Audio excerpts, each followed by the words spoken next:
आप जो कह रहे हैं गुरु महाराज ये आपकी अनुभूति होगी, लेकिन मेरी तो अनुभूति नहीं है, मैं कैसे करूं? तो उन्होंने मुझे डांटते हुए ये बोला कि ऐसा कभी स्वीकारना भी नहीं। जो गुरुजन बोल रहे हैं उस बात को पक्का करने की कोशिश करोगे तो पक्का हो जाएगा, और यदि तुम यही बोलते रहोगे कि मेरी अनुभूति नहीं है और उसको स्वीकारना चालू नहीं करोगे तो फिर तुम कभी उसको पकड़ ही नहीं पाओगे। तो बहुत बड़ी सीख थी जीवन की, बहुत ही बड़ी सीख थी। पहले आप अब 3 दिन पुरानी कोई बात है, हमसे एक जिज्ञासु बोला कि वो हमसे बहुत समय से हमसे स्वाध्याय करता है, सत्संग सुनता है, बोले गुरु महाराज हम तो अज्ञानी हैं। मैंने कहा ऐसा कैसे आपने सोच लिया आप अज्ञानी हैं?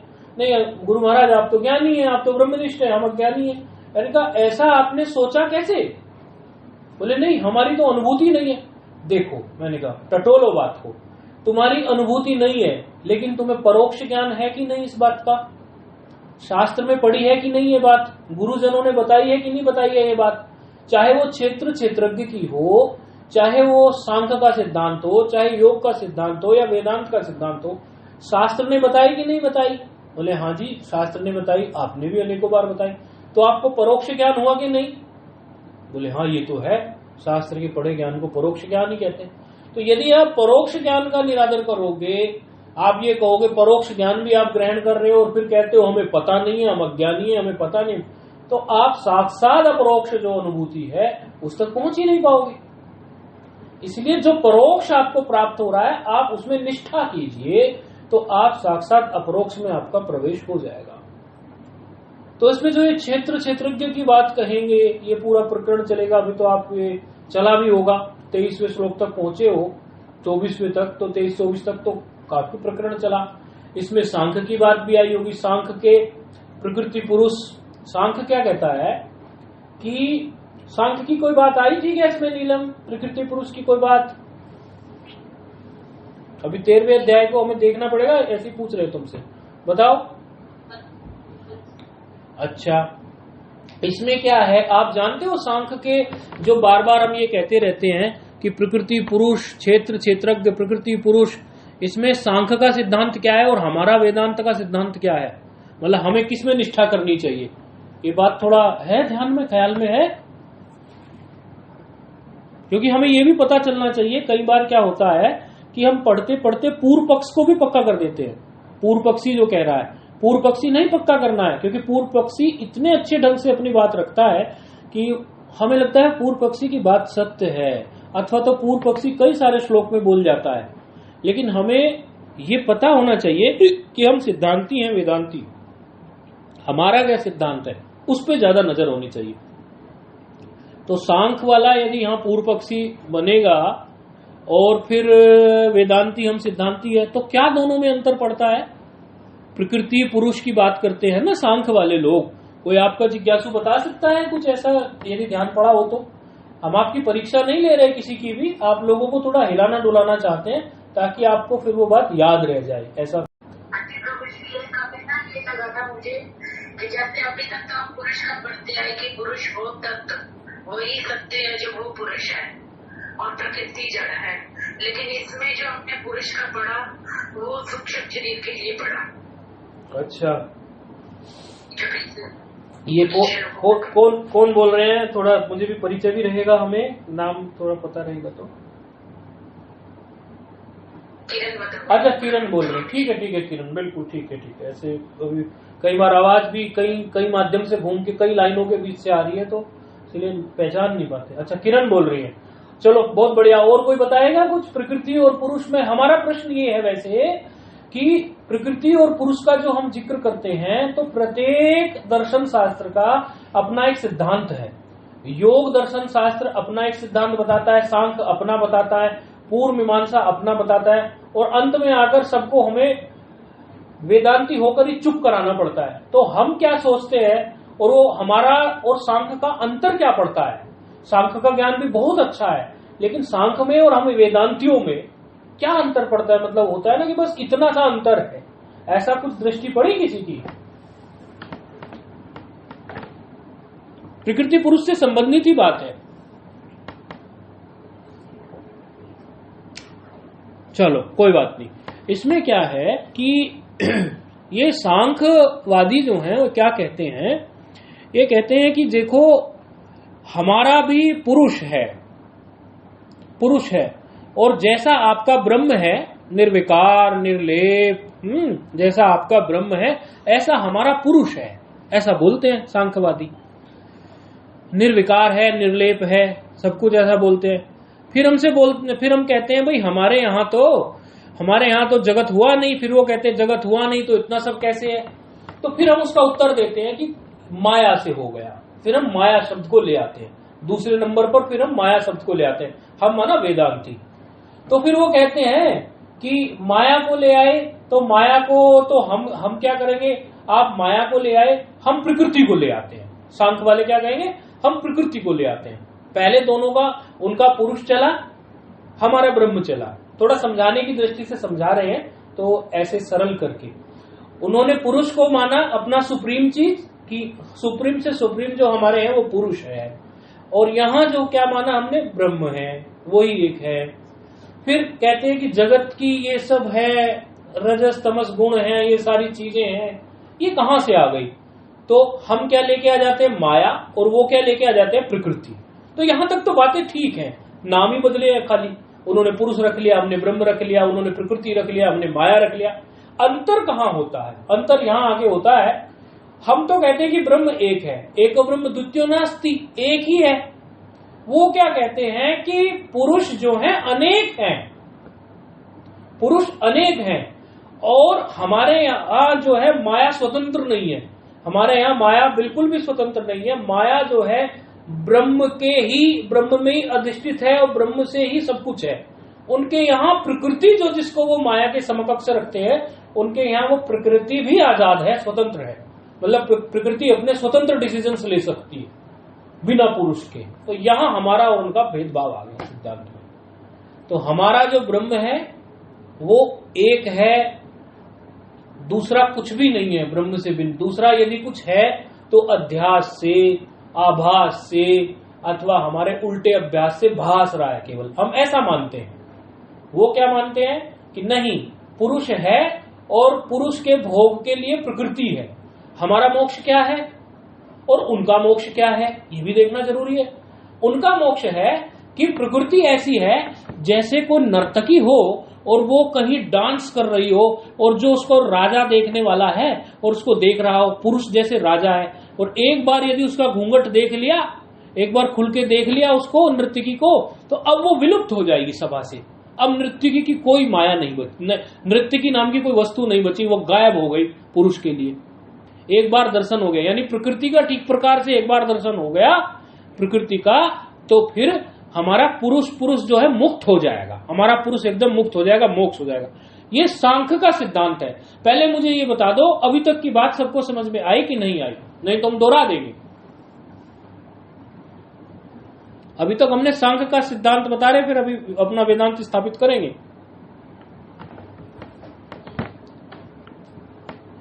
समझ पा रहे हो ना, सरल ही है, सरलता से ही बता रहे।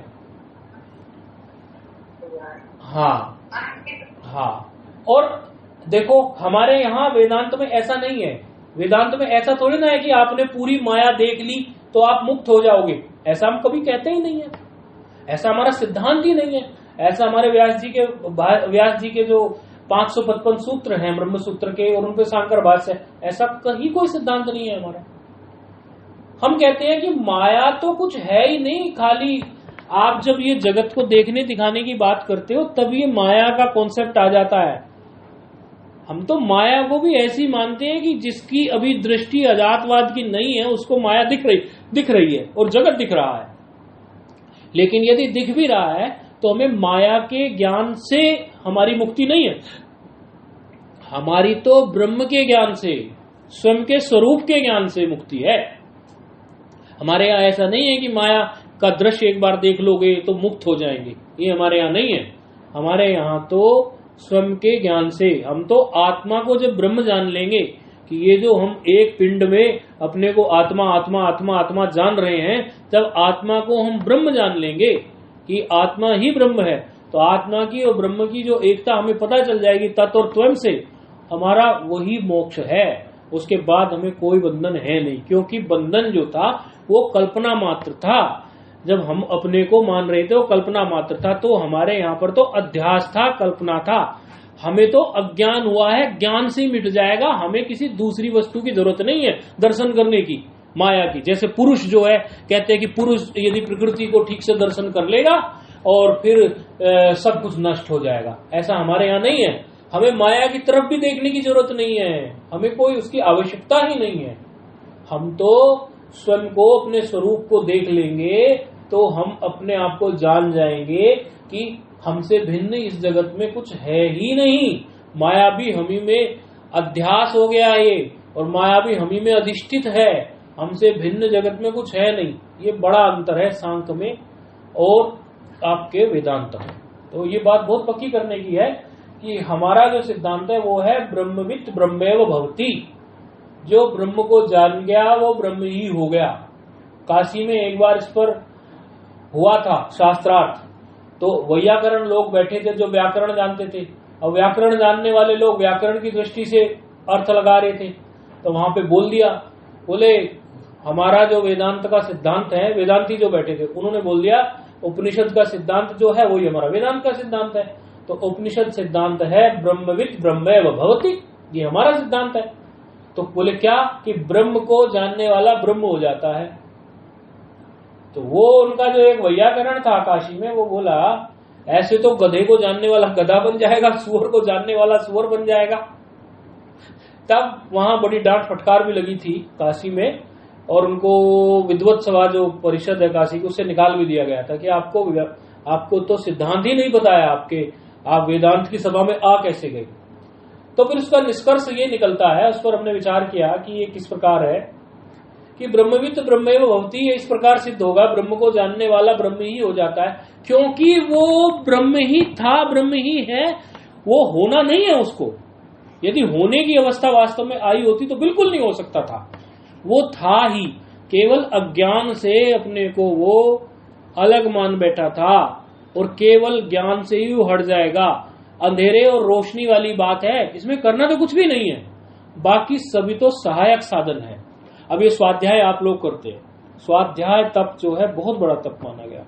स्वाध्याय जो करते हैं, बल्कि स्वाध्याय करने वाला व्यक्ति तो भिक्षा मांग के खा ले, उस पर कोई पाप नहीं लगता। काशी की एक कथा हमने आपकी इनको आचार्य को सुनाई हुई है कि एक महात्मा थे, वो जो मणिकर्णिका घाट में मांग के खाते थे, वो पिंड जो होता था मुर्दों का उसको खा जाते थे, लेकिन रोज स्वाध्याय में लगे रहते थे। 2 घंटे 3 घंटे स्वाध्याय करते थे, 4 घंटे स्वाध्याय करते थे, स्वयं पढ़ते थे, विद्यार्थियों को पढ़ाते थे। महात्मा थे, वेदांत पढ़ते थे, पढ़ाते थे। कुछ समय के बाद क्या हुआ, उनकी प्रसिद्धि हो गई। तो प्रसिद्धि हो जाने से भक्त जगत ज्यादा जुड़ गए, तो भगत जगत ज्यादा जुड़ जाने से उनको लोग जो दक्षिणा देके जाने लगे, खाने का सामान देके जाने लगे, तो वो ऐसे उससे थोड़ा थोड़ा कुछ खाने लगे और स्वाध्याय में जो थी थोड़ी कमी हो गई। क्योंकि भक्त लोग ज्यादा जब मिलने लग जाते हैं तो स्वाध्याय का समय तो चला ही जाएगा। किसी के पेट में दर्द है, किसी को बेटा नहीं हुआ, किसी को काम छूट गया, यही भगत लोग मांगने आते हैं महात्माओं के पास। तो उनका इस कारण से स्वाध्याय कम हो गया। दिन में जो 4 घंटे 5 घंटे का अध्ययन था, देखो अभी जो पुरी के पीठाधीश्वर है शंकराचार्य जी, उनका वर्तमान का जो स्वाध्याय का या अध्ययन का जो समय है वो 7 घंटे है। 7 घंटे आप देखो, बहुत बड़ी बात है ये। इतने बड़े महात्मा जो घिरे रहते हैं वो भी 7 घंटे रोज पढ़ देते हैं। रात को 12-1 बजे 2 बजे सोते हैं और सुबह फिर 3:30-4 बजे फिर से उपस्थित मिलेंगे। तो कई बार क्या होता है कि भगत जगत ज्यादा आ जाते हैं तो स्वाध्याय कम हो जाता है। तो स्वाध्याय कम हो गया उनका। अब वो जा रहे थे कहीं, रास्ते में उनको भूख लगी, पैदल के रास्ते थे, रास्ते में उनको भूख लगी। तो वहां उनका रास्ते में कोई भगत जगत भी नहीं था, कुछ भी नहीं था। उन्हें लगा रहे मुझे तो अभ्यास है, और शमशान में भी यदि वो पिंड मिल जाता है दाल का, और वो पिंड जो मुर्दे के पास रख देते हैं, मैं तो उसे भी खा के गुजारा कर ही लेता हूं। तो इस प्रकार का महात्मा के मन में बात आ गई। उन्होंने वो खाया पिंड भूख मिटाने के लिए और पानी पीना चाहा, तो वहां जो है मां सरस्वती प्रकट हो गई। ये घटित घटना है काशी के एक महात्मा की।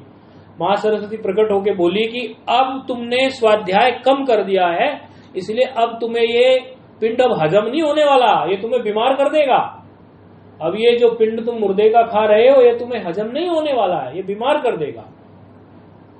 तो देखो स्वाध्याय की इतनी बात है कि स्वाध्याय करने वाला व्यक्ति भिक्षा मांग के खाता है, जैसा तैसा अन्न में मिल जाता है, लेकिन यदि वो 3 घंटे 4 घंटे या जितना भी उसको समय मिलता है स्वाध्याय कर रहा है तो उसका सब बैलेंस हो जाता है। तो आप लोग जो है स्वाध्याय करते हैं ये बहुत अच्छी बात है, लेकिन इसमें सैद्धांतिक रूप से अपनी दृष्टि को गहरे करते जाओ।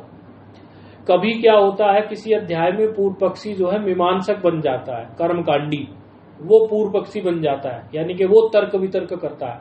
तो थोड़ा सा ये दृष्टि रखना आप लोग, भले श्लोक 2 चले 4 चले, आप जो पढ़ रहे हैं उस समय ये देखो कि वेदांती का विरोधी अर्थात पूर्व पक्षी कौन बन रहा है, कोशिश करो उसको समझने की।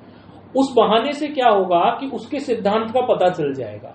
जैसे सांख वाला पूर्व पक्षी बन गया तो हमें ये पता चल गया कि ये सांख का सिद्धांत ये है कि ये प्रकृति और पुरुष को ऐसे समझता है और हमारे यहाँ ब्रह्म और माया को हम ऐसे समझते हैं। इससे क्या होगा, आपकी बुद्धि और सुथरी हो जाएगी और पैनी हो जाएगी और बढ़िया हो जाएगी। इसीलिए आप इसी प्रकार से स्वाध्याय में लगे रहे। बाकी तो आप कर ही रहे हैं, हमें संतोष है इस बात का कि आप लोग स्वाध्याय में लगे हैं। स्वाध्याय को छोड़ना नहीं है। और भी कुछ समझ में नहीं आया करे, आप लोगों के पास शांकर भाष्य की हिंदी वाली पुस्तक तो है, ऐसा तो हमने जानकारी आप लोगों से ले ही रखी है। उसको बार बार पढ़ो। पहले जब हम पढ़ते थे, हम लघु सिद्धांत कौमुदी पढ़ रहे थे, तो लघु सिद्धांत कौमुदी व्याकरण की है, संस्कृत व्याकरण की। तो उस समय समस्या क्या आई, कई बार स्वास्थ्य बिगड़ गया, तबीयत ठीक नहीं है, तो पाठ से हमें नागा यानी जा नहीं पाए पाठ में। तो हमारे पास उसकी हिंदी टीका थी, एक भैमी व्याख्या होती है, उसकी हिंदी टीका होती है। तो हम उस समय आचार्य ने पढ़ाया नहीं, हम कैसे अर्थ घटा पाएंगे उसका सूत्र का, तो हम हिंदी टीका को पढ़ते थे। लेकिन हिंदी टीका जो थी वो भी थी तो व्याकरण की तो जटिल पढ़ती थी, बड़ी कठिन पढ़ती थी, क्योंकि हमारी बैकग्राउंड जो थी वो कोई बचपन से तो थी नहीं संस्कृत की, वो सब्जेक्ट के तौर पर पढ़ा था। बाद में जब महात्मा हो गई तब हमने संस्कृत पढ़नी शुरू की। तो होता ये था कि हमें फिर वही बातें याद आई हमारे पूर्व में जो पढ़ी हुई थी कि एक ही वाक्य को भी यदि हम 3 बार 4 बार पढ़ते हैं तो वो फिर धीरे धीरे अपना अर्थ दे देता है। हमें वो बात याद आई। तो वही बात हम आपको बता रहे हैं कि यदि कभी कुछ आपको लगे कोई चीज समझ में नहीं आ रही तो उसको रिपीटिशन में ले लेना। हिंदी को ही 2 बार 3 बार 4 बार 5 बार पढ़ना और अलग अलग समय पर पढ़ना। दिन में क्या होता है कि कोई समय ऐसा होता है बुद्धि बहुत अच्छी चलती है, कोई ब्रह्म मुहूर्त का होता है या कोई निश्चिंत हो, दोपहर को भी हो जाता है, किसी को शाम को। स्थान बदल के पढ़ना, स्वाध्याय है ऐसे ढंग से स्थान बदल के। किसी का घर ऐसा होता है कि छत पे चले गए, किसी के घर में ऐसा होता है पेड़ पौधे वहां बैठ गए। इस प्रकार स्वामी रामतीर्थ तो कई बार ये करते थे। स्वामी रामतीर्थ की जीवनी जब हमने उनके पत्र पढ़े तो उसमें हमें कई जगह स्वाध्याय से संबंधित बातें मिली। स्वाध्याय से संबंधित उन्होंने कहा, अपने गुरुजी को ऐसा कह रहे थे वो कि गुरुजी मैं श्री योग वासिष्ठ पढ़ता हूँ, जब मेरा मन नहीं लगता तो मैं छत पर जाकर श्री योग वासिष्ठ को पढ़ता हूँ। ऐसे उन्होंने अपने पत्र में लिखा। हमने उनके पुराने पत्र पढ़े थे, मिल गए थे लाइब्रेरी से, मिल जाते हैं। तो आप लोग भी जो स्वाध्याय करते हैं, यदि कोई आपको जटिलता कठिनता अथवा जहां तक वो बोल रहे हैं, क्योंकि शंकराचार्य जी किस स्थिति में होकर शंकर भाष्य लिख रहे होंगे, कितने विरक्त थे वो, तो वहां तक बुद्धि जब नहीं पहुंचती तो उसको अनेकों समय पर, कभी सुबह कभी दोपहर कभी शाम, उसी चीज को बार बार पढ़ो तो आपको वो पकड़ में आ जाएगी। तो आज की 2-3 बातें 3-4 बातें हैं, मुझे आप में से एक व्यक्ति रिप्रेजेंटेटिव बन के ये बता दे कि हमने जो आज बातें बताई उसमें कौन कौन सी बात आपके लिए सीख जैसी है। चलो, आप लोगों की आवाज थोड़ी कम आ रही है, हम बता देते हैं। 4-5 पॉइंट्स हैं। एक तो पॉइंट हमने ये बताया कि पूर्व पक्षी का आपको अच्छे से पता होना चाहिए कि इस श्लोक में या ये जो 4-5-6 श्लोक चल रहे हैं या ये खंड चल रहा है, इनमें पूर्व पक्षी कौन बना बैठा है। हमारे वेदांत के सिद्धांत के साथ बहस करने के लिए कौन पूर्व पक्षी है। यहाँ पर सांख्य वाला है, योग वाला है, या पूर्व मीमांसा वाला है, या कोई चारवाक बैठ गया, या कोई बौद्ध दर्शन वाला बैठ गया, या कोई जैन बैठ गया। हमारे वेदांत सिद्धांत के साथ कौन व्यक्ति है अभी भिड़ रहा है, यह पूर्व पक्ष आपको समझना पड़ेगा। कई श्लोक का सिलसिला जब चलेगा, इससे क्या होगा, आपको अच्छे से क्लियरिटी हो जाएगी। एक सीख आज की।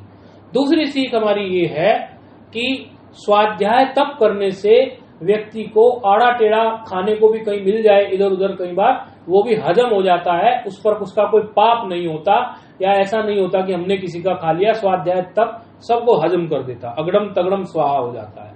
तीसरी जो सीख हमने आज आपको बताई वो ये बताई कि हम जब उन महात्मा से मिले तो उन्होंने हमें ये बोला कि यदि तुम्हें अभी अनुभूति भी नहीं हो रही है तो भी तुम इस सिद्धांत को पकड़ के चलो कि ऐसा हमारा शास्त्र कह रहा है, यानी परोक्ष ज्ञान को तो पकड़ के चलो, साक्षात अपरोक्ष भी हो जाएगा। 3 पॉइंट। चौथा पॉइंट हमने आपको बताया कि आप लोग जो ये स्वाध्याय में लगे हुए हैं तो इस स्वाध्याय के प्रति जो है चौथे में क्या बताया था, ऐसे ही कुछ पॉइंट थे, 3 पॉइंट तो हमें याद है। हाँ कोई बोल रहा है? हाँ ये बड़ा महत्वपूर्ण, ये बड़ी महत्वपूर्ण बात। यदि एक बात समझ में नहीं आ रही तो उसको अनेक समय पर अलग अलग टाइम पर भी देख सकते हैं और अलग अलग स्थान पर बैठकर भी देख सकते हैं, कभी छत पर, कभी अपने गमले के पास, कभी कोई गांव देहात का हो आप में से तो खेत खलियान में बैठकर, किसी भी प्रकार से। तो ये 4 बातें आज आपको बताई, इनको याद रखेंगे, डायरी में लिख लेंगे और इन पर कोशिश करेंगे काम करने की। ठीक है, चलो खुश रहो, आनंद में रहो और स्वाध्याय में सदा लगे रहो। हमारा ऐसा शुभ संकल्प आप लोगों के लिए, शुभ भाव, शुभ आशीर्वाद। चलो।